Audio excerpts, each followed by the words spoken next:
Ramzy, and all our friends who are present with us today. This is a new series of webinars, one of many. We are not preferring, volume over depth. We are hoping that with our comrade and friend, Dr. Ramzy Baroud, we would spend some time tonight and hereafter for another few days just looking through what he has said to us and reading more of his works. Ramzy Baroud is a journalist, author and editor of the Palestine Chronicle. He's also the author of 6 books. His forthcoming book, Before the Flood, will be published by 7 Stories Press. His other books include Our Vision for Liberation, My Father Was a Freedom Fighter, and The Last Earth. Baroud is a non-resident senior research fellow at the Center for Islam and Global Affairs, and you can find him on his website. But when we planned this webinar, we gave a number of concerns that members and allies of the BDS and PSA members in particular were concerned about, and tonight we will explore some of that. But the order of how we will do this is that Ramzy has asked that he give a brief 10 minutes input about the state of play of how the current situation of Palestinians in their struggle for liberation, dignity, and justice is playing out. But I insisted that I wanted to know, and we want to know, about the man beyond his mind. I don't know if we can separate that. So we wanted to start a little bit about Ramzy, to tell us a little bit about yourself, and then you can seamlessly slip in to the struggle for Palestine and your family and your people generally.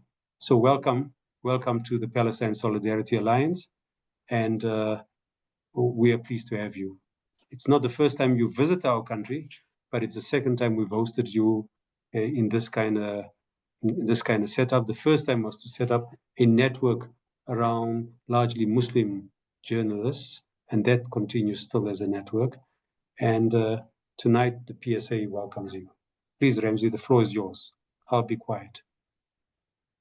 Thank you very much, Brother Hassan.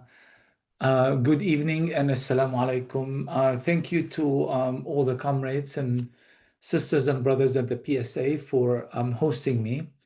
My name is Ramzy Baroud. I'm a Palestinian refugee from the Gaza Strip. My family was not always from the Gaza Strip. We come from a village called Beit Daras, a small village in southern Palestine, today's Israel, that was ethnically cleansed from its population in 1948. The people of my village are known for 3 things. One of them is true, and that is we make the best Palestinian maftool, which many people call couscous, anywhere, not just in Palestine, I would argue anywhere in the Middle East. And the second thing, which is an exaggeration, but it has its own reason, and that is the people of Beit Daras are known for their large heads. We Badrasawis have always been taunted as children growing up in a refugee camp in Gaza that we come or we have large heads. And I was very confused about it because, number one, I don't think I have a large head, and my head, I think, is largely proportionate to my body. But of course, it turned out that by that reputation, what they meant is that we were very stubborn people. And in Arab culture, or in particular Palestinian Southern Palestine culture, to be affiliated with large heads, it means you are very, very stubborn. And that is true. The third thing about the people of Beit Daras is that they have always been at the heart of all forms of resistance since the very start. It took the Zionists 3 wars to uproot the people of Beit Daras from their village, starting sometime in February of 1948. then again in April, and finally in May. And when they managed to uproot the Palestinians out of Beit Daras, they did it with the help of British colonialists and the involvement of a large number of Zionist and British soldiers. I wrote the history of Beit Daras in my book. My father was a freedom fighter. Now, when I talk about Beit Daras, I'm actually talking about all 500 plus Palestinian villages, towns, localities that were ethnically cleansed by Israel in 1948. My people are a representation of themselves, but also a representation of all Palestinians in the past, in the present, and in the future. People who refuse to submit to the diktats of oppression, colonialism, racism, apartheid, disproportionate military powers, and all the rest. There is something about resistance in Palestinian culture that I think is often misunderstood. And I think people in South Africa most likely can relate to this than any other. Quite often when we talk about resistance, we kind of fall into these academic, intellectual conversations. What works, what doesn't, and that sort of thing. And of course, quite often we are placed within this judgmental kind of scope. If you resist in a certain way, you are shunned, you are criticized. If you resist in these other ways that may appeal to the sensibilities of Western audiences and Western target audiences and governments and peoples, then you are supposedly doing the right thing. I don't know what is the best form of resistance, and honestly, I don't care. As a historian, I try to explain two things.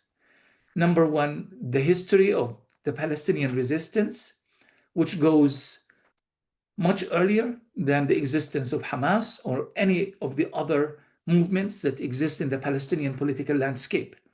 They are even older than Fatah, the once most prominent and oldest Palestinian political faction. Resistance in Palestinian culture goes back to the very early days of British colonialism in Palestine. Palestinians resisted even when they had no ideology. They resisted even when they did not have the most coherent political discourse. They resisted because it was the natural and the normal thing to do. Someone is trying to uproot you from your land. Someone is stealing your land, burning your homes, killing your children, raping your women. That's what you do. You just resist. Whether that falls into the sensibilities of a Western audience or doesn't, it really doesn't matter. Number two, I also try to explain that resistance in Palestine is not segmented. In Palestinian culture, resistance is known as muqawama.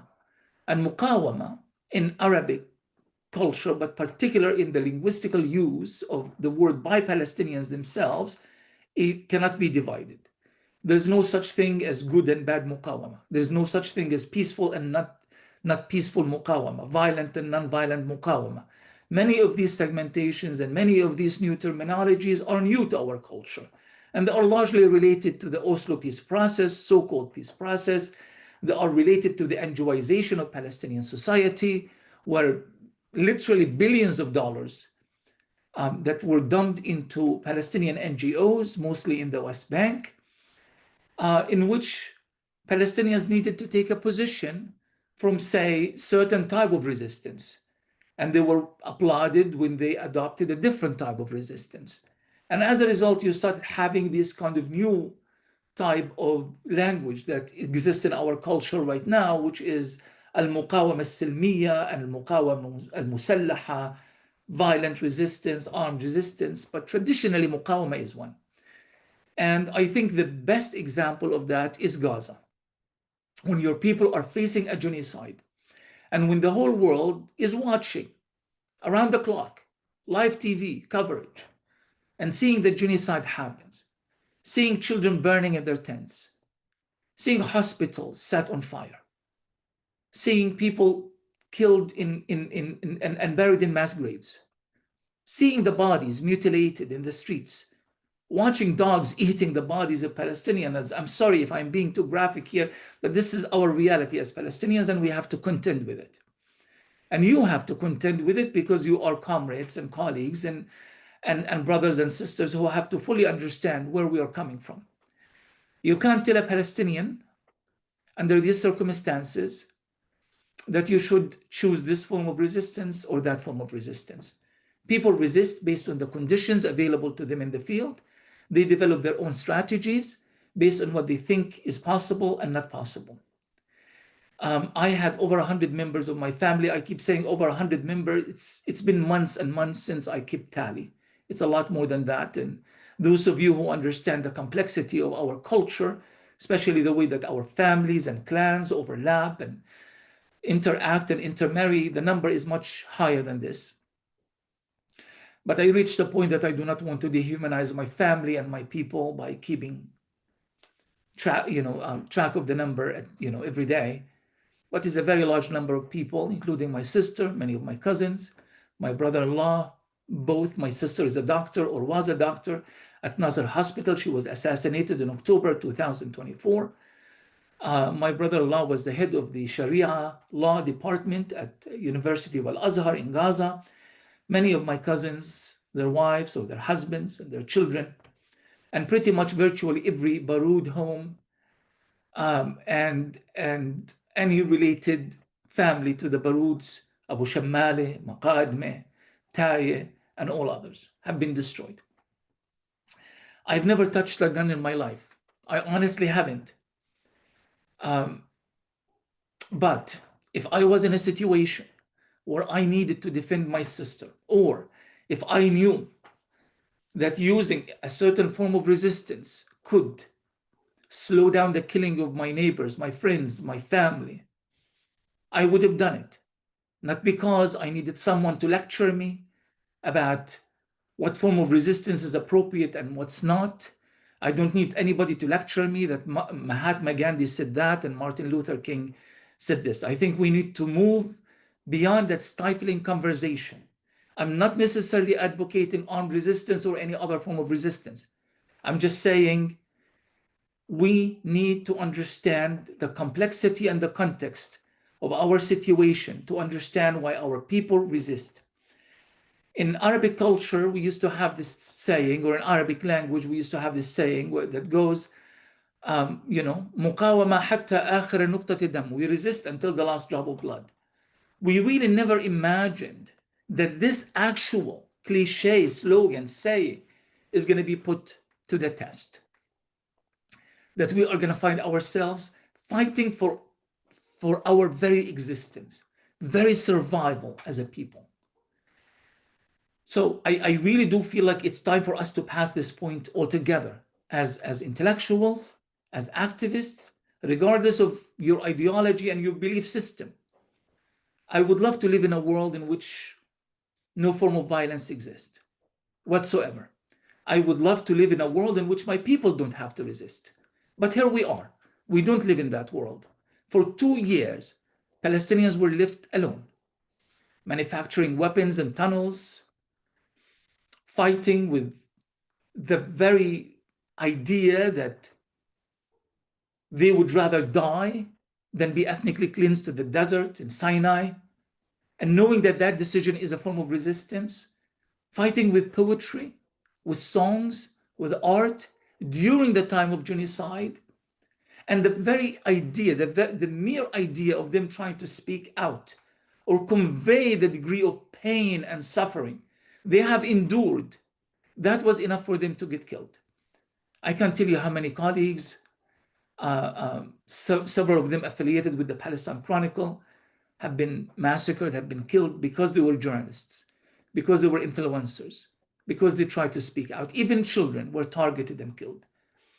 So this is our situation, and we cannot and should not and must not apologize for the fact that we resist or be judged conditionally on the type of resistance and the method of resistance and the degree of resistance that we put out. This would have been an interesting intellectual conversation in a different historical context, but not now, not now. So I hope that at least this point is clear. And I hope that some of you may at least understand where I'm coming from. The history of resistance in Palestine, as I said, goes back a long time ago. And it's always linked to colonialism, apartheid, and military occupation. Palestinians are a peaceful nation. Many of those of you who've been to Palestine, even now, can recognize and realize that. And you know how welcoming, generous, and kind of a people they are. So it is not violence that we seek, and it's not resistance out of the just inherent need for violence that we feed in our collective mind that is forcing us to resist. There are certain circumstances, and these circumstances, as I said, is beyond our control. A very long time ago, Palestinians used to always ask this question. As a people's historian who interviewed hundreds of people and wrote multiple books based on these interviews, there was always this question that came from a certain generation, the Nakba generation in Palestine. وين العرب? وين المسلمين? Everybody would say. Where are the Arabs? Where are the Muslims? That was the slogan of that generation. They really did hope that at one point the Arabs and the Muslims are going to step up. And they didn't. And they didn't. Then you had the other generation. That was the first Intifada generation. That was my generation. I was a teenager when the first Palestinian uprising started in 1987. And I joined many of the kids who threw rocks. I wasn't very good at it. So I started writing poetry, and I'm responsible for many of the revolutionary slogans at the walls of Gaza at the time. But that generation kind of learned to take charge of its own life. So they carried out a popular revolt. I want to say peaceful resistance, just for the lack of a different word, but it was, although I feel like the term peaceful resistance kind of criminalizes other forms of resistance. I would refrain from that and talk about popular resistance. It was one of the most beautiful acts of popular resistance ever unleashed under a colonial regime. It lasted for 7 years. And the outcome was thousands of dead children, thousands, tens of thousands of wounded, thousands of maimed people. And the result is also no one came to the rescue. And then you have another generation, the current generation in Gaza. You notice that when you watch in the news, very few of them say, where are the Arabs? Where are the Muslims? To the contrary, now we say, if the Arabs just stop supporting Israel. I mean, can you imagine how far we have gone since the days of where are the Arabs, hoping that the Arab armies are going to come from the sea or from the Sinai Desert or from the Jordan Valley, to please stop sustaining Israel economically, stop Azerbaijan and others, stop feeding Israel with oil to sustain their economy. Please stop creating land corridors through the several Arab countries to ensure that Israelis have all the toys for their children, all the food, all the medicine, and everything else that they need, while Palestinians are being starved to death. So the situation has changed. As a result, the nature of resistance in our culture has also fundamentally changed. Now Palestinians are taking charge of their own resistance because they are taking charge of their own lives, and they are also taking charge of their political discourse. I'm going to finish here by saying that I believe that the post-genocide, and yes, I am using the word just again for the lack of a better one, because what's going on in Palestine will always be an incremental genocide, in the words of Ilan Pappé, until the Israeli occupation is over. But I think in this post-Gaza genocide period, we need to do everything in our power to empower the Palestinian people, to platform them, to center their voices, to ensure that we are speaking for them and we are creating opportunities for them to speak, as opposed to deplatform them and marginalize them and speak at them, as many of us have done prior to the genocide. Thank you. Thanks, Comrade Ramzy. I mean, the idea of centering Palestinians is the real reason why you are here today. In that, I think that over the last 2 years, all of us have learned so much, and it's sad that Palestine has to be the laboratory to make us better humans, and it's tragic that it has to happen. But words from earlier generations about Intifada, Sumud, a lot of the discourse, the Nakba, the Naksa, all that has come into our discourse. We are not using phrases in that of others. is a small part. But here's the problem that some movements that operate in legal frameworks that seek to find fault with us saying the wrong thing or saying that you support that.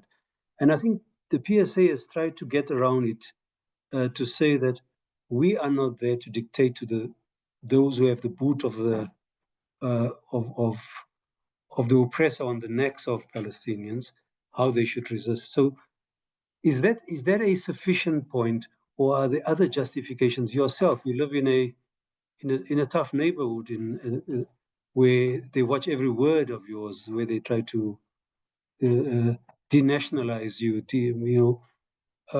What more can we do? Because we want to continue the struggle, but we have to straddle this pseudo moral legal justice position, which we know is vacuous, because when they use force, when they terrorize our people, they don't call themselves out. I think Gaza, and thank you for that, Brother Hassan. I think Gaza has already presented a model for us. And this is why I think we need to be humble enough to understand that the role of the intellectual and the activist is to listen, and listen deeply, reflect and think, and not to shy away from changing ideas, even fundamentally, and certain perceptions. Gaza has taught us so much in the last 2 years. You see, let me be very clear here. If Gaza kind of settled on being a victim, I think we would have felt really bad for Gaza. And then we felt a sense of shame that we are not able to do anything about Gaza. And then maybe eventually we would have moved on. We feel bad for victims, but we don't necessarily respect victims. We respect agency. That's what we do. And the Palestinian people in Gaza proved to us not that Palestinians have some agency, that Palestinians have all the agency. I mean, they made a decision that we are not going to be defeated, that under no circumstance we will not surrender. And when I say we will not surrender, we will not be defeated, I'm not just talking about Yasin 105s and explosives and guns. I mean, look at the Palestinian Authority. They have, how many soldiers do they have? 60,000, 70, 80,000, all armed and well trained. But nobody is saying let's disarm the Palestinian Authority. To the contrary, they are happily giving the Palestinian Authority weapons. So it's not the weapons. So those who tell you this is a question of violence versus non-violence, they are not telling you the truth. This is not about weapons. It's about the use of the weapons in what hands and for what use. So in the case of Gaza, the weapons are there to defend the Gazans. And the Gazans, if there was no popular, as we call al-hadina al-ijtima'iyya, the social embrace of the people, nobody would have managed to resist in Gaza for 2 years. So there is a connection, an overlap, a major overlap between those who are resisting in Gaza and the people of Gaza themselves. And this is why Israel was right when it said, when it targeted the Palestinian people they knew that the enemy is the Palestinian, as a people, as a person, the Palestinian mindset. When Moshe Feiglin, for example, came very early on, October 2023, when he said, my biggest fear is that Muslims are not afraid of us anymore. I don't know why he said Muslims. Maybe he meant Palestinians, but he said Muslims are not afraid of us anymore. He knows that there's a psychological line that has been crossed. And there is a fear element that has been broken. Palestinians in Gaza broke it, and they broke it collectively. And this is what makes Israel, or what made Israel realize from the very start, and by the way, always, Understand that the problem in Gaza is not the fighters of Gaza, it's not Hamas, it's not the socialists, it's not PFLP, it's not Islamic Jihad, it's the people. You ethnically cleanse the people, then it's all over. And that's what they tried. Everything they do, their entire military strategy wasn't about defeating a certain group. The entire military strategy was about corralling Palestinians into certain zones and pushing them into Egypt, and they couldn't. There was an opinion poll that was conducted during the genocide that said something like 77% of all Palestinians in Gaza during the genocide, when people were in famine, starving to death, and had nowhere to turn to and living in tents, no electricity, no water, nothing. 77% of them said if they had the chance to go to Egypt, they wouldn't. So that was the real enemy of Israel, the Palestinian people. So not only did the Palestinian people manage to defeat Israel, and I'm going to try to be careful here with my language, not only to defeat Israel militarily, this is not the issue, but to prevent Israel from achieving any political or strategic gains using military power. That is never happened in history. We can argue about Lebanon, 2006, and so forth, but it never happened in the history of Palestine, in which Palestinians managed to prevent Israel from utilizing its superior firepower to achieve political and strategic ends. That's huge. That's absolutely huge. Not just that. We have been talking about Zionism and trying to expose Zionism and dismantle Zionism for over 100 years. Academically, intellectually, in every possible platform. And indeed, we created an incredible edifice of text that would allow us to make the most convincing argument why Zionism is a bad thing. But it took Gaza 2 years to expose Zionism. Not only people on the left and people, even on the right now in the US are engaged in this conversation, but ordinary people around the world understand what is happening. I'm speaking to you in Italy now. Earlier, I was in Austria. Before that, I was in Spain. Before that, I was in Turkey. It is just incredible. All you need to do is to walk with a Palestinian pen on your jacket in the street or a kufiya before ordinary people stop you and ask you and tell you that we are with you. This is incredible. Gaza did that. So what I am saying here, instead of us worrying about what they are telling us, what this side is telling us and the other side is telling us, maybe we just need to invest in the Gaza model. We need to create platforms that would allow us to amplify the Palestinian voices. And once we engage in that conversation, we will continue the legacy of Gaza over the last 2 years. But if we are going to shut Gaza out of the conversation altogether, one side amongst us says, oh no, this is dangerous. Let's not go to that conversation. That can get us in trouble. And the other side is waiting for us to say the littlest thing before we are being accused of being, bad people or being anti-Semites or being this or being that. If we keep trying to run away, to find the little margins within all of these spaces, at the end of the day, there would be no honest and real conversation on Gaza. And if we got away with that, if we navigated that in the past successfully somehow, how can we live with our collective conscience of trying to navigate that after an actual genocide have taken place?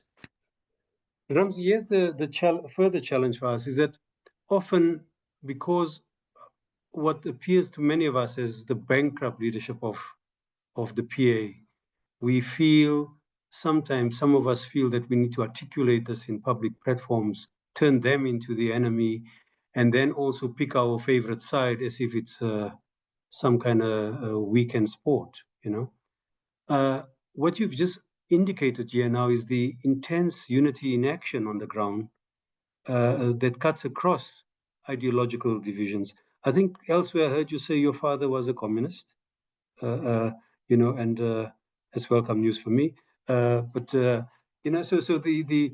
these kind of we need to hear more of that. But let me just say, during the time of COVID, when we were tackling Zionism at home, because that's the other part for solidarity groups. We are in solidarity with you, but also for ourselves, because these tactics are being manifested, after being tested on Gaza and in West Bank and people of the occupied territories, they now get sold to our various reactionaries here. But during the time of COVID and others, we could not call Israel as a fascist state or Zionism. Gaza, as you rightfully say, has blown all that open. Whereas in the West, they still try to close down speech, but here the speech has really opened up. But there is a problem, is that for some of us who are active in the media space, they'll have the discussion, but somehow we act as if Hamas is banned in South Africa, which is not. So we take this Western discourse there. So I know I'm asking you two different things about the unity of the oppressed, the different tendencies, and what should our responsibility be to, it's not like you're picking your favorite team, this is life and death struggles, and struggles for survival, nationhood, dignity, everything that is at stake here.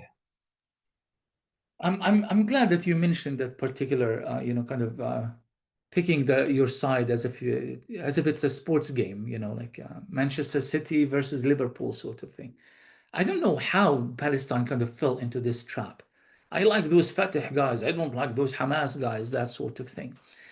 Yeah, my father was a communist. I come from a socialist family. One of my great uncles was one of the founders of the Communist Party in Palestine.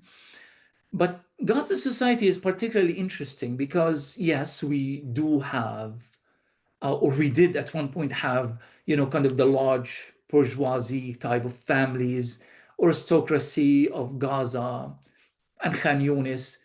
The Christian aristocracy was focused mostly on Gaza, but you also have some prominent Muslim families. And then you have the Khan Yunis Muslim kind of,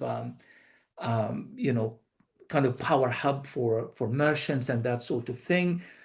And then you also have your Bedouins, your nomadic tribes that lived historically in Gaza for a very long time, and they have their roots elsewhere in Sinai and in Jordan and so forth.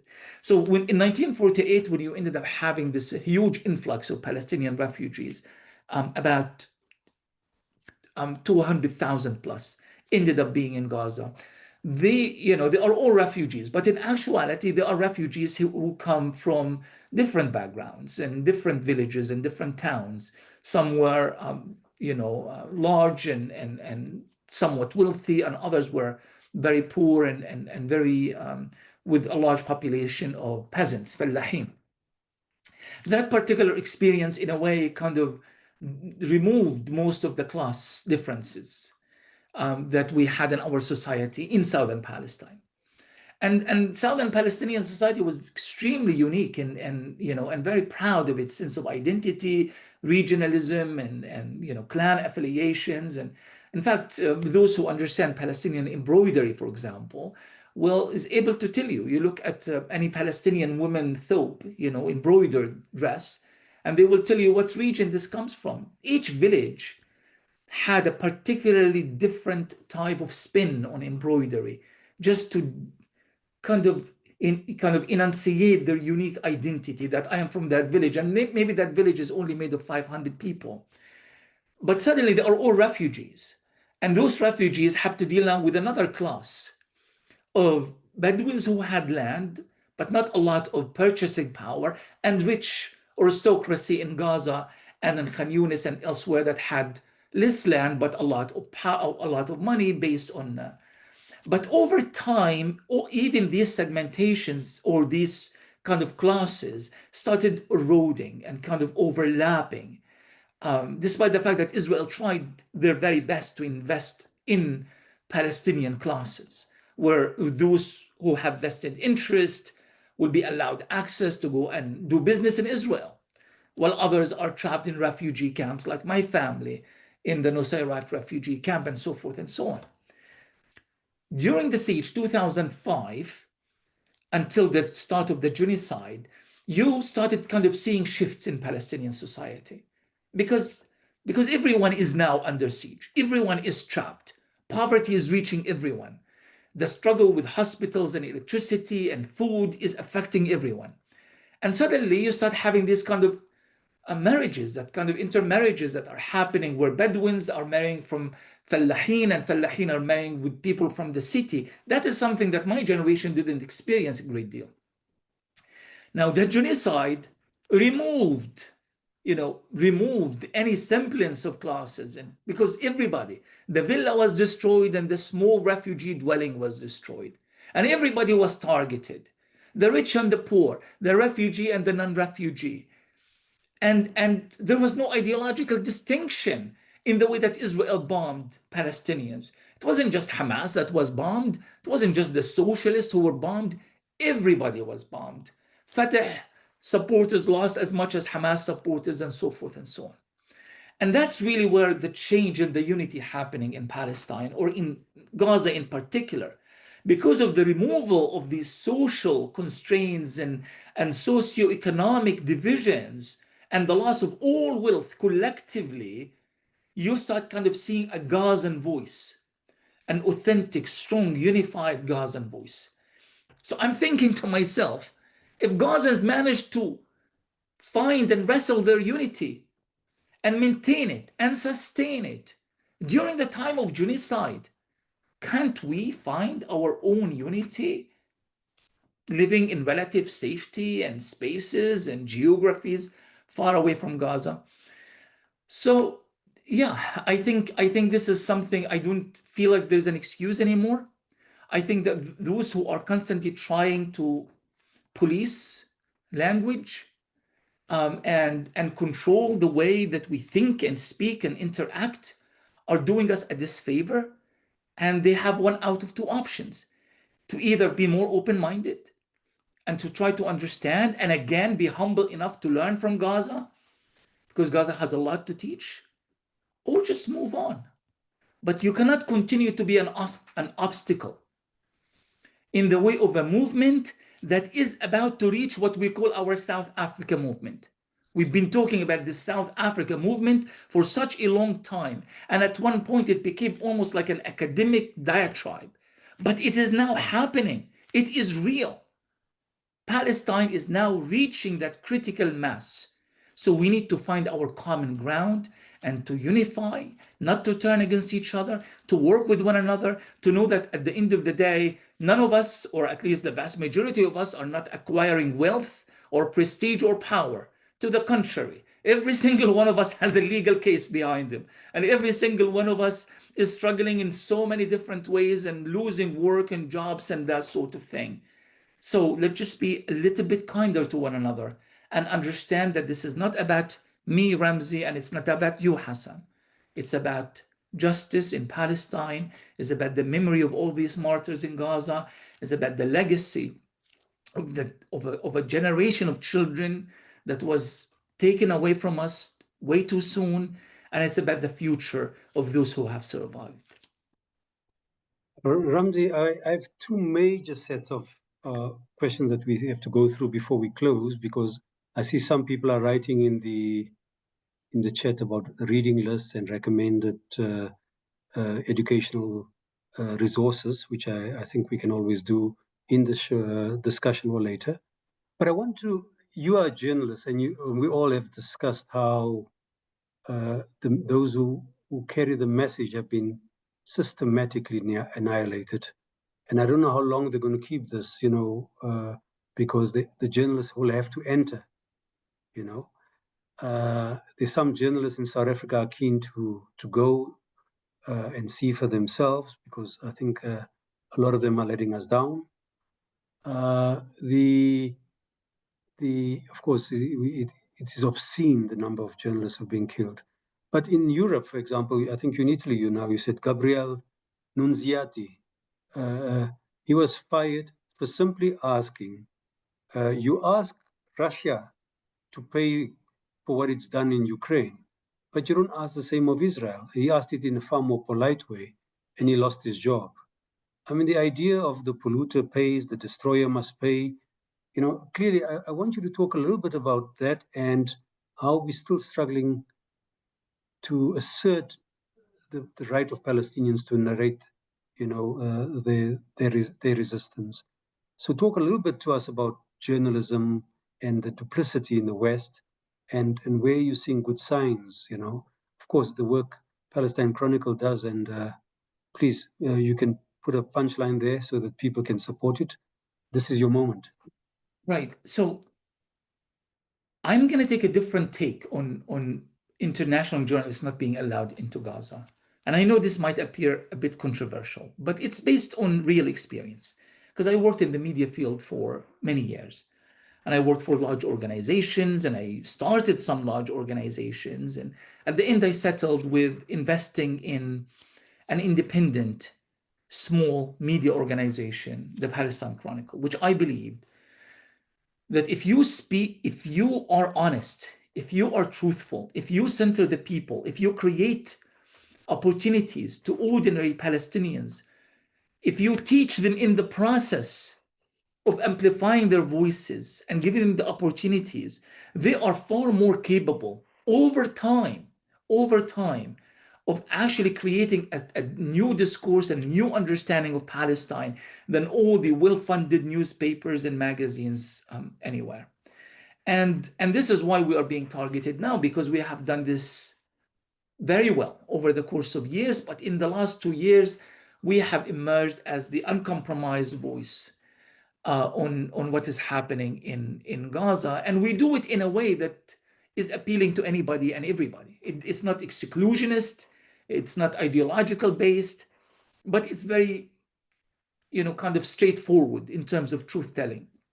And the outcome has been tremendous in terms of the appeal, the tens of millions of users that we've acquired in the last months, the kind of change, the kind of difference it made. And of course, alongside other independent media organizations, the Electronic Intifada, Mondoweiss, and many others, but also particularly the Palestinian voices. I mean, because we don't create content, we repackage content that comes out of Gaza itself and out of Palestine itself.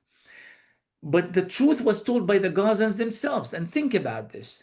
When international media had access to Gaza throughout decades, the understanding of Gaza and Palestine was always terrible. It was always distorted. It was always biased. So the issue is not that, oh,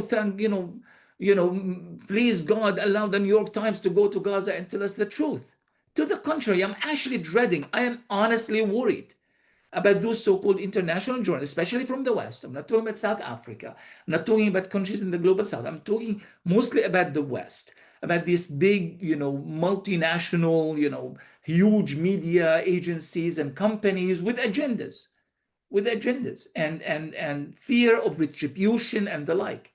They're going to go to Gaza, and yes, they are going to talk about the destruction and the suffering.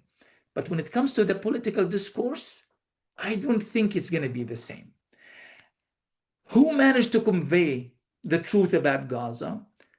286 professional journalists who were killed, in Gaza, in addition to hundreds of intellectuals and influencers who were also targeted and killed because of the power of their voice. These are the peoples who managed to get the story to us. So if Israel allows international journalists into Gaza, I still feel like we need to hold everybody by the same standards and don't let them hijack the narrative of Gaza and once again marginalize the Gazan. So instead of the Gazan being the storyteller, he becomes the witness. And the witness is going to be censored, selected in a certain way. You are going to go back to the days of sound bites and the days of objectivity. The Israeli army said, Palestinians claim, and so forth and so on. So let's be very, very guarded and very, very careful about this particular thing. I think if anything, if we learned anything regarding media in the last 2 years, is how powerful the independent media voice is, how powerful the independent journalist is, how powerful is the social media influencer who is morally guided. Social media influencer can be. I follow so many of such young people in Gaza. And honestly, I get my inspiration from little children like Maria Hannoun. I think she's like 5.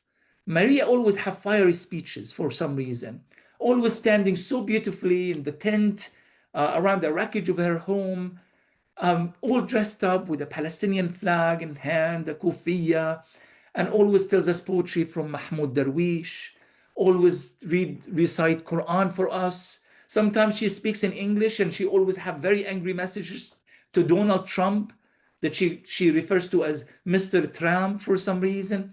I mean, these are the people who've actually managed not only to touch us, but to teach us as well. I dread marginalizing them. Let's not make that mistake. Let's not do that. And let's continue to hold our media accountable under any circumstance. Regarding the question about reading and all of that, I honestly think that your best starting point is always Ghassan Kanafani. There is a new book by of Ghassan Kanafani that came out, and I'm not talking about his novels. I think there's a copy of it over here. Ghassan Kanafani, the selected political writings, if you can see it, by Tahrir Hamdi and Louis Berhoni. And it is some of the most precious political writing of Ghassan Kanafani about resistance, about geopolitics, and the like. And it's not like I'm not very good at promoting myself, but my book that will be coming out in February, Before the Flood, it is basically the history of resistance in Palestine since the point that Izzuddin al-Qassam and 12 men were hauled into an orchard in a village called Ya'bad near today's Jenin and fought the British and died in that battle that started the entire thing. And it goes all the way to the end of genocide in Gaza. So if you want to trace the history of Palestinian resistance within its popular context, you should try to find a way to read that book, and don't buy many copies. Just buy one copy, copy it, and give it to your friends. I don't care, but really do try to understand not only what's happening in Gaza today in terms of resistance, but the context, the historical context of that within all of Palestine for the last 100 years. Ramzy, clearly we'll have to work on you coming to South Africa. Can have a series of workshops around that book, but let us, and of course other related matters. I think we need to pay a little bit more honor to the journalists who died, and the Watson Institute, they had this cost of war project, and they basically worked out that the record number of journalists that were killed at that time, it was 232, an average of 13 per month. The report said that the war, the number of journalists killed was more than the US Civil War, World War I and II, Korean War, Vietnam War, including the conflicts of Cambodia, Laos, the wars in Yugoslavia in 1990s and 2000, and the post 9/11 war in Afghanistan combined. So I think that you do them a good honor by remembering their contribution. And I think that, but I somehow can't help thinking that by us saying that they shouldn't come, we should have a condition for them coming. If they come, I mean, this is not for us to dictate, but I can imagine sometimes artists could not come into South Africa if they didn't do workshops, for example, alongside with poor communities, etc. Some of the traditions still continues. So it doesn't look like I mean, if they come there, it can't be a free ride.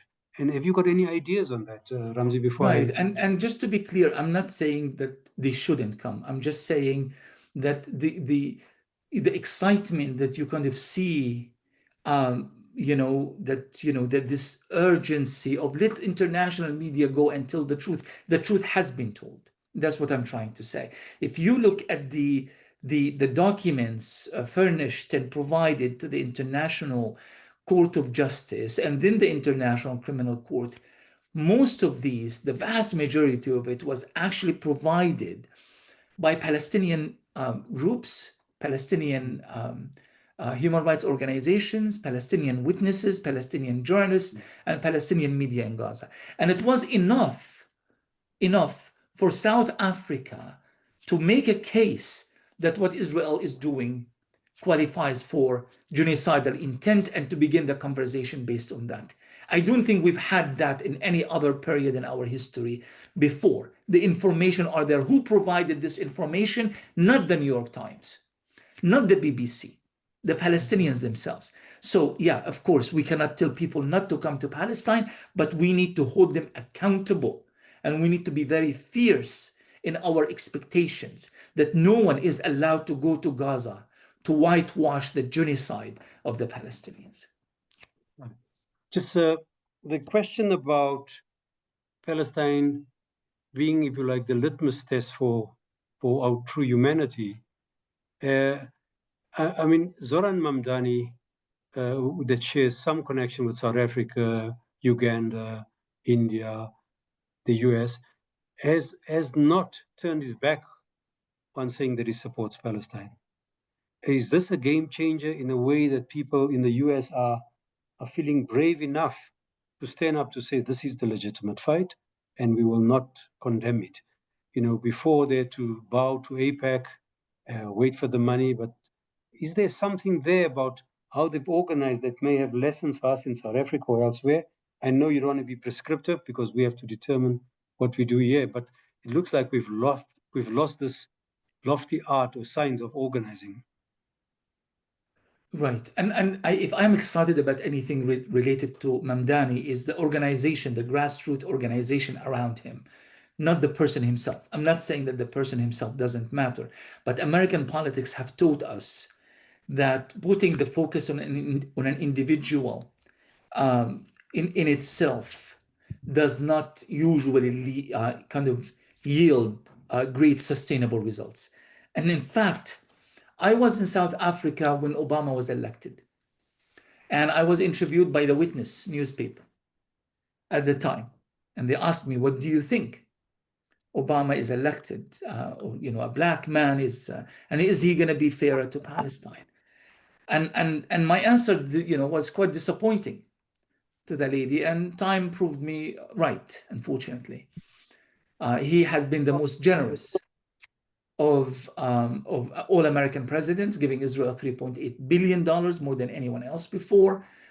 He has been unkind, to say the least, towards undocumented and refugees in the US. And he has done terrible things. But we were kind of wanted to believe that because of certain specifics about the man himself and social context and relations, that a fundamental change was happening, and there was a large disappointment there. The same thing happened with the likes of Bernie Sanders, the same thing with AOC and all of that. And we have seen, I mean, when the whole world was saying it's a genocide, Sanders was speaking in Ireland, telling students, I'm sure that you've seen that video, it's really quite disappointing to say the least, when he was saying, I don't know, the word genocide makes me queasy. Right. Maybe he should take some anti-acid medicine and then still say genocide. But he struggled a great deal. He couldn't. And when everybody kind of crossed that threshold and was saying, yes, genocide, then Sanders comes and in a very clever, twisted way, tried to say, yeah, it is a genocide, but sort of thing. So time taught me to be very careful with individuals, but remember that change that happens through grassroots movements is very, very important. If it happened in New York, it can happen elsewhere. And if it happens elsewhere, we could find ourselves indeed in a position where we are reversing the power of the lobby, AIPAC in particular, but the culture around AIPAC. And we have seen news reports talking about how funding for AIPAC is running low, how many of AIPAC's usual clients have jumped ship and that sort of thing. This is new language. So Mamdani within this larger context, yes, it is positive and we need to build on it.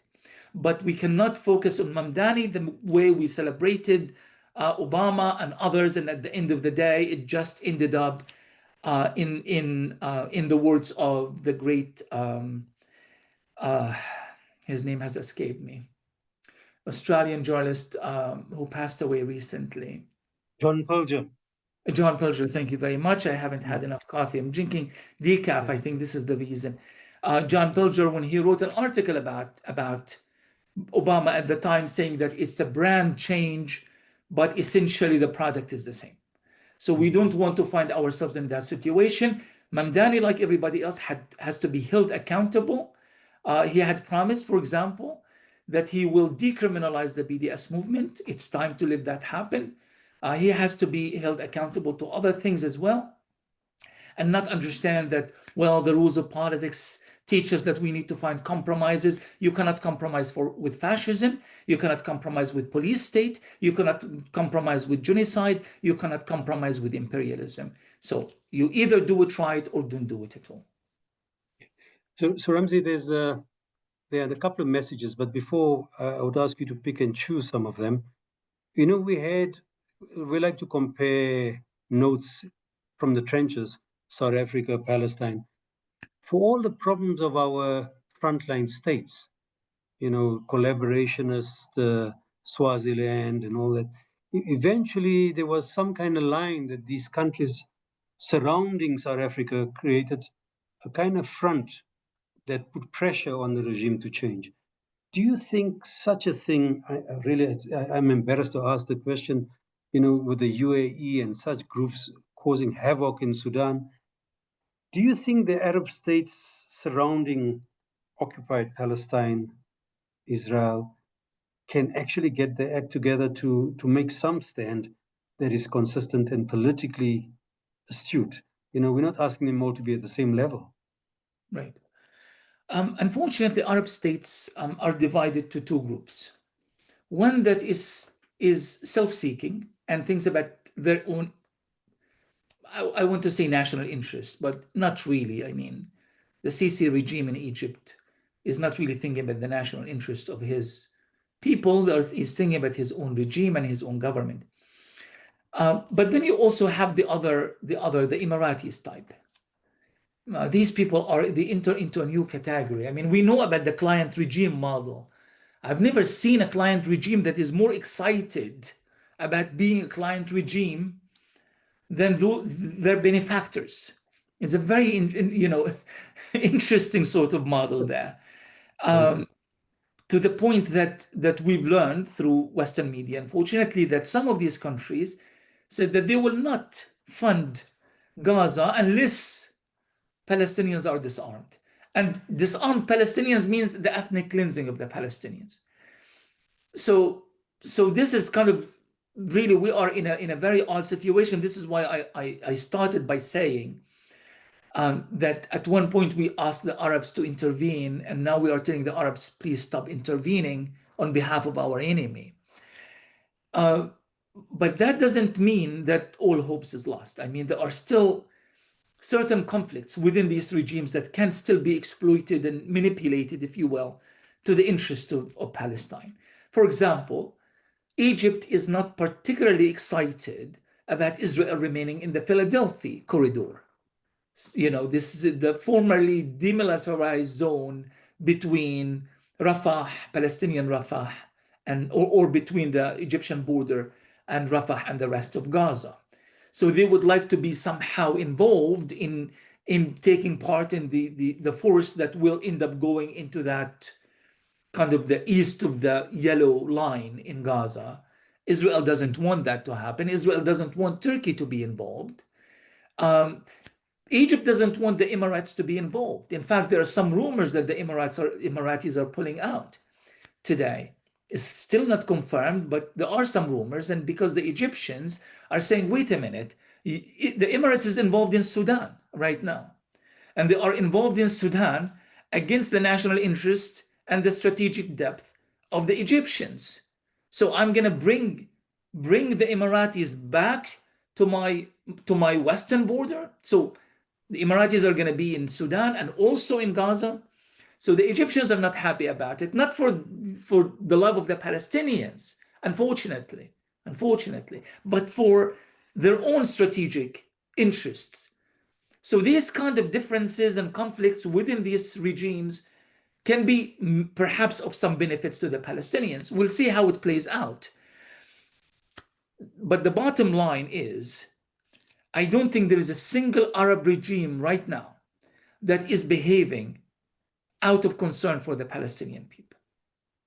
And it is unfortunate. And I wish we were in a situation where we, where we received any kind of solidarity whatsoever. But we haven't, and we don't. Now, the question is this really sustainable? Can the Arabs always be? I mean, this is ahistorical. It goes against history, against geography, against collective identity. So I don't know how long will these regimes be able to sustain this paradigm. You know, but as long as the situation is as it is right now, unfortunately, Gaza does not have, or Palestine does not have any friends in that region. These regimes rightfully fear you because you are you have this democratizing zeal, the experience of withstanding the bully in the neighborhood. So they have a legitimate concern if that is fear, if they want to hold on to elite power. But Ramzy, what is it that we can do as you glance through the messages? You know, some of the comrades here are quite keen to provide tents and support like that. How do you balance that with the demand that we must make that the Zionists must pay for this? How do we straddle that? But I say that to you as I glance through some of the last messages that some of them are comments and some are questions. But could you just go with that, if you may? Absolutely. What can be done? Um, when I went to when I came to South Africa the first time, I was very enthralled by that experience.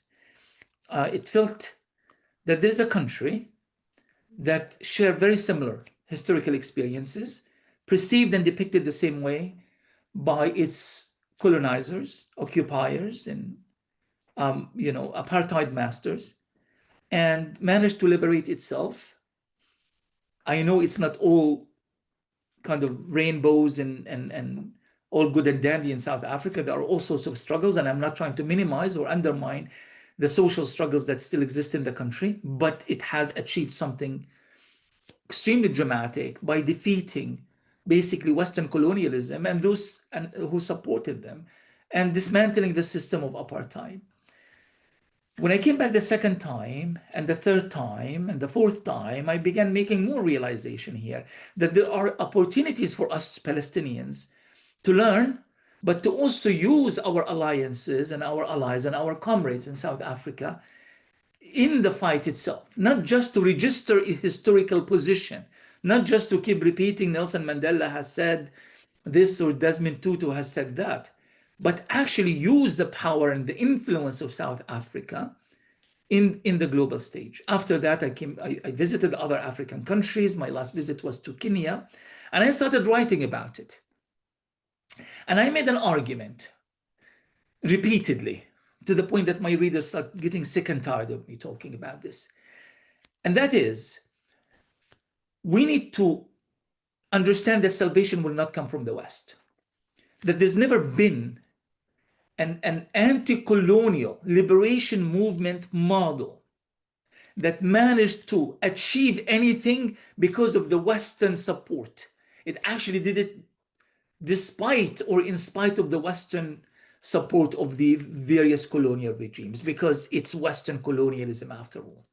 And it is actually our allies and our comrades and sisters and brothers in these countries that share these experiences and can relate to us without having to go through these major discourses and fiery speeches. They know because they lived these experiences. These are our real allies. Oslo has done terrible things to us as Palestinians. We always talk about Oslo in terms of concessions made, the divisions of the West Bank, the divisions of Palestinians, Fatah versus Hamas. We don't talk about the Oslo culture that changed the intellectual mindset, even of the Palestinian who is anti-Oslo. So Ramzy wants to defeat Oslo. He goes to Oslo to speak. He goes to Washington. He goes to Madrid. He goes to London, which doesn't, just a strange dichotomy. But at the end of the day, the genocide allows us to see the rise of the global South for Palestine. countries like Namibia, forget about South Africa, because this is a bond that's been there for many years, and we expected it's going to be South Africa that would lead the way. But countries like Namibia, that many of us did not even, many of your average Palestinian intellectual did not even know how to find on a map, were taking these stances, taking Germany to the ICC. You see countries like Colombia, like Nicaragua, like Bolivia, like Venezuela, like Cuba, using the language and taking the action and that we've seen our so-called Arab brethren having taken. So this is your answer. The action can be taken.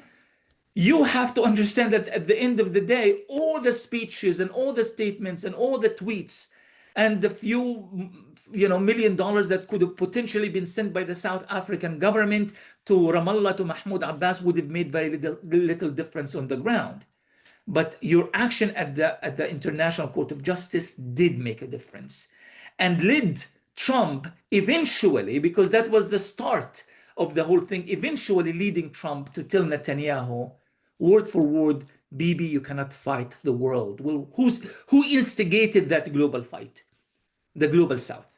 You cannot fight the world. And eventually we started seeing countries like Spain, Norway, Ireland, Slovenia, and many others kind of taking part in that. But it had to start with the global South. If you are, wherever you are in the world, but if you are particularly in the global South, realize that your country does have power. Your government does have power. And we keep talking about the Israeli lobby in Washington. You can lobby for kind of value-based lobbying, moral lobbying, your governments to make a difference.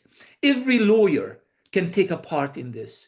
You can sue every soldier, you can sue every official. There's numerous spaces within the legal apparatus alone that could engage and make these war criminals busy for years, if not decades. Imagine what we can do in the medical field, imagine what we can do in the educational field, and so forth and so on. There is a lot that can be done, but it has to always start locally. So Ramzy, clearly for us as solidarity movements, we have to start at home. How Zionism manifests here, which are the corporations that aid and abet and collaborate with Zionism here, and they're powerful. If you want to tackle them at universities, the senates and others their decisions get overturned. Of course, there's resistance, etc. So clearly, we have to look at home. Whether our police services and others are being trained, whether our IT services are coming from Israel. A lot of this happens, and we need to have a lot more thorough research on this. A Palestinian friend likes to say to me, and I don't think he only says it to me, that for many people, South Africa is the only Arab country they can trust. Now, I think it's too much praise. You've got to raise some criticism of us as well. South Africa still, the corporations here still send coal to Israel. There are a number of things like that we have not succeeded in doing. We permit you the right to criticize us. Can you give us some criticism? In South Africa. Okay, that's a really tough question, Hassan. You put me on the spot here. No, but right to narrate. Yeah, but I will. There is room for criticism. I do remember once I was speaking, I think in Cape Town, and one of the brothers, it was actually in an Islamic setting, kind of either a mosque or a Muslim organization of some kind. I can't remember. But one of the brothers came and he said to me, he said, so brother, you are telling us, solidarity and all of that, but your Hamas and Fatah are killing each other. That was very close to the, clashes in 2007. They're killing each other, So if Palestinians are not united, then how can we can be of any help? And of course, I tried to explain to him that in any national liberation movement, you're always going to have your divisions. I mean, there are hundreds of thousands of people who died in Algeria, one of the most beautiful examples of anti-liberation, anti-colonial liberation struggles, in which you had a tremendous number of people who were killed in strife between the various groups. Vietnam was split into two, Korea was split into two, and so forth and so on. But when it comes to Palestinians, somehow we have to follow this kind of this perfect textbook idea of how national liberations are conducted. And I said, at the end of the day, people behave according to their interest. And some of our rich and those who wants the VIP cards, who can go to Jordan and to Europe at any given moment, you know, they have to make some compromises. And this is how the division ended up happening. Is socioeconomic at its heart. It's not political or ideological, but then it had all these manifestations. He wasn't convinced. So I thought, okay.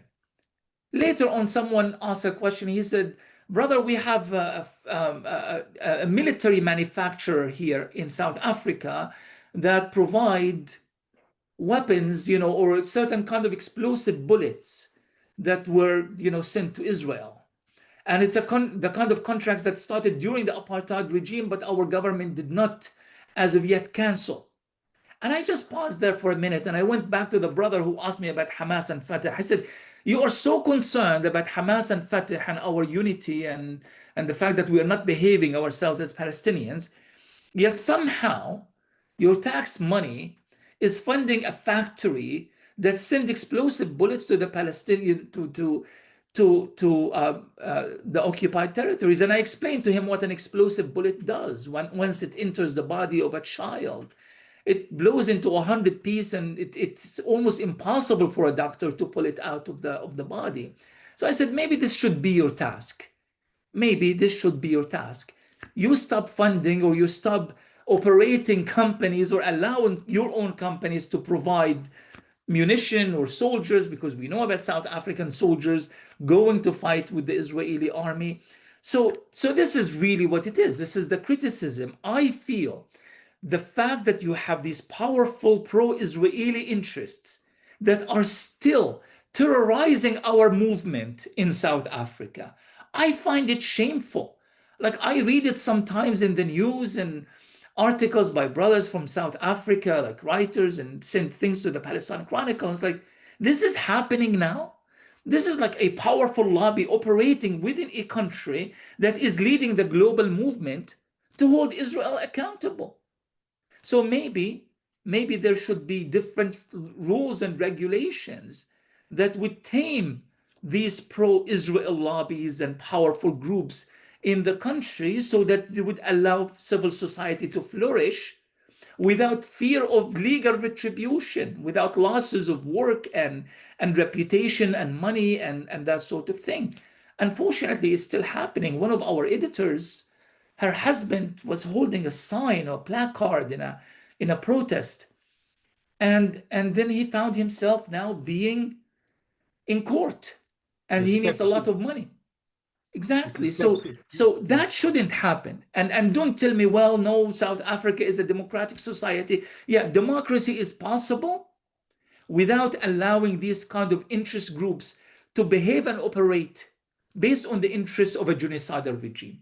I think that should go against all rules of democracy anywhere. So I think maybe it is time for South Africa to show us how it is done, not to curtail freedom of speech, but to disarm those with power who are using that power to create distraction and to break down the movement. Yeah, Ramzy, we have to also accept our social movements, the unions and others, are not as strong as they were 10, 15 years ago. Not as strong. And it's a time for rebuilding, connecting with Palestine, and connecting with other struggles. There's an opportunity through the solidarity movements to revitalize the movement on the ground generally. And you know, Brother Hassan, do forgive me, just adding to that point. I'm in Italy, speaking to you from Rome right now, and there's something extraordinary happening in Italy. There's something that can only be described as an intifada. There's a national uprising, general strikes in which millions of people indeed don't go to work, and they shut down all the roads and all of that. And we thought Italy was a lost cause, because it has a fascist government, or a government that has its roots in various fascist movements in the past. Since the collapse of the Communist Party in Italy in the early 1990s, all the socialist unions, all the powerful unions that were driven with, you know, kind of standards and values and morals and principles that connected to various global movements were marginalized, and they became irrelevant. And what became relevant are the corporate unions, very similar to the systems that exist in the United States. These powerful unions with, very high paid salaries and millions of dollars in bonuses and that sort of thing. Gaza is bringing the unions back. Gaza is bringing the dock workers and the laborers of Italy back to the front of the struggle. So this is not just about Gaza, it's about Italy. So if the unions of South Africa get their act together and work with this massive movement that has been built around Gaza, it will be of great benefit to the unions of South Africa, and an opportunity to turn back history, where we can once again reclaim the centrality of the union and the worker in our movement. Yeah, thanks, Ramzy. I feel strongly, having worked most of my life in the unions. Ramzy, if I invite you to look at some of the messages, a lot of them you've answered, some of them are comments, but there's Lee Miller, who writes as a fourth generation South African Lebanese, and she noticed a lot of racism in my family towards, ourselves as Arabs, and sure she grew up as a Christian Palestinian, Lebanese. Now we had quite prominent families like that, and some of them grew up on the white side of life, and they were the boxing family, Taweels, and others. They had very prominent names. But I think that if you answer this about the racism, as you can see the question there, can you talk about Israel's targeting of the Palestinian Christian communities, almost seeming to try and wipe them out? Because we have to try and convince Christian Zionists here back home that the group that they support hate Christians, actually. Right.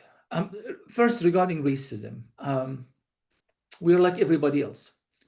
We are divided to groups and families, and who find their interests in, their socioeconomic interests in a certain area, and some of them make terrible choices because they feel that belonging to a certain social strata is to their great benefit. I just finished reading a book called The Dead Are Rising. It's the story of the Nation of Islam and Malcolm X. One of the most beautiful books really written about the legacy of Malcolm X, with a lot of new research, The Dead Are Rising. And he talks about the Italian friends of Malcolm X back in the hood, if you will, in these poor, squalid areas in Chicago, where when they were children, they found a lot in common. They were all working class people. They were all stereotyped, harassed, oppressed, victims of racism like everybody else, because you see the Italian, it's kind of a different breed of European in the minds of America back then, and maybe to some extent now. But at one point, according to Malcolm X, he couldn't understand why those childhood friends, when they finished high school and they reached professional lives and universities, they made different choices and they walked away. And later on, he understood they wanted to affiliate with those who have greater social power and value and money. It doesn't mean that all Italians are like this, but it's just the choices that some make. My first visit to Durban, actually, it was quite really surreal, because comrades took me there and they said there was some kind of a harbor. And they said people before apartheid, during apartheid, people on the right side of the harbor used to be, people coming from these rich white neighborhoods. And people on the left side, if I remember my direction correctly, were coming from the poorer black neighborhoods. So this used to be white, this used to be black. He said, but even after the dismantling of apartheid, there's still social constraints largely made this still black and this still white. And I just stood there, and he said, the choice is yours. Where do you want to go? And I just stood at at the harbor, and I was offended by the question. I said, of course, there, because I am black. The point here is that for me, black is not a skin color per se, it's an experience. It's a social experience. It's an economic experience. It's a historical experience. It's an experience with oppression. It's an experience with. But the point here is that not every Palestinian is also going to go that direction. Some might actually want to go to the other neighborhood or to the other beach. And unfortunately, brother, in our movement, or sister, in our movement, there's always some of these people who will make that choice. But I pride myself in saying that I belong to a people that, generally speaking, have a great sense of moral priorities, and they know their enemies and they know their friends. You will always have that class, and it's just going to always be our destiny forever and ever. But that does not represent us, not by any extent. Thank you, Ramzy. I think Steve Biko and others will be very proud of your definition of black, because it was not a skin color. It wasn't about pigmentation. It was a state of mind, identification with the oppressed, and if you like, committing class suicide from all your privileges. I think all that's left for me, Ramzy, we're reaching 1.5 hours, and you've been on a marathon, and you still have to go and toy with the dock workers. I want to say thank you to you on behalf of the PSA.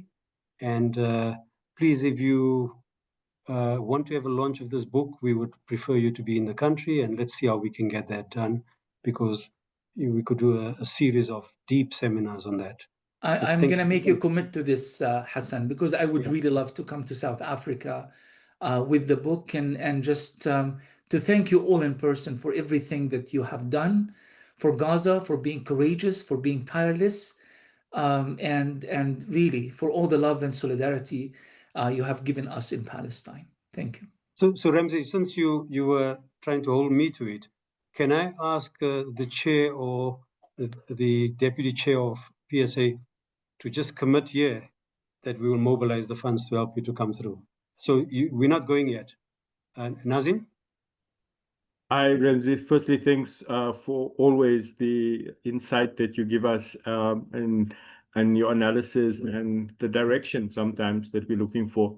I think the situation as we stand now is new territory for all of us, including people who have been through a liberation struggle, as we navigate our own new territory 30 years post-apartheid. The important thing is that I want to commit and say that we'll communicate, and inshallah, we'll have you over soon, and we'll work out a very good program which can be impactful and effective in our own struggles here. And we need to center the Palestinian voices, as Hassan says, in our struggle and in our solidarity movement, very much like the anti-apartheid struggle was centered around South Africans in that movement. So thanks to everyone, and looking forward. We do have a follow-up, Hassan, next week, Tuesday. We have a second part of Making Sense with a great panel of Sudanese people on making sense of what's happening in Sudan. So please look out for that advert to everyone that's been on tonight for the second seminar, which is scheduled for next week, Tuesday, on Sudan. Thank you. Ramzy, just since I wanted Nazim just to comment on, to sign on the bottom line, so he signed already. What I think we need to do off board is to consider some form of a winter or summer school, whatever it is, for a few days. And PSA, whilst the BDS member is clearly non-sectarian, works with all the movements, we're very close to MRN and other groups, so we can work this beautifully with others to have a 3-4 day intense workshop on exploring strategies for resistance. I heard they say globalized intifada is a bad word, and say it and that, but whatever. We will have to think of how to generalize the struggle, or that in the lessons that we've learned from Gaza can be amplified. Thank you, Ramzy, for coming in. Inshallah. Thank you, everyone. Yalla, assalamu alaikum. Thank you, everybody. Wa alaikum salam. Free